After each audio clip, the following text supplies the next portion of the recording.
सगळ्यात आधी सगळ्यांना रक्षाबंधनच्या खूप साऱ्या शुभेच्छा. मला राखी घेताना बऱ्याचदा घरातनं प्रश्न विचारला जातो, जो की आज पण विचारला गेला, की दीदी मण्यांची राखी का नाही किंवा दुसरी का राखी नाही.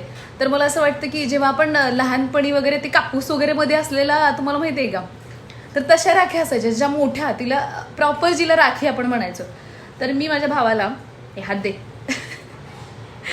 अशीवाली राखी बांधलेली आहे, दोघांना पण अशीवाली राखी बांधलेली आहे. सांगायचं तात्पर्य एवढंच की कुंदनच्या, मोत्याच्या, मण्यांच्या त्याच्यापेक्षा राखी ही प्रॉपर राखी दिसली पाहिजे असं मला वाटतं. त्यामुळे मी तशाच मोठ्या राख्या घेऊन येते दरवर्षी आणि मला तसंच आवडतं. ऑफकोर्स तुम्हाला पण तसंच आवडत असणार आहे. पण आता मार्केटमध्ये खूप साऱ्या वेगवेगळ्या प्रकारच्या राख्या, शेवटी बंधन बांधण्यासाठी एक धागा सफिशियंट असतो, पण एक असा समज की अशी राखी दिसली पाहिजे नाही का, असं मला वाटतं. तुम्हाला काय वाटतं?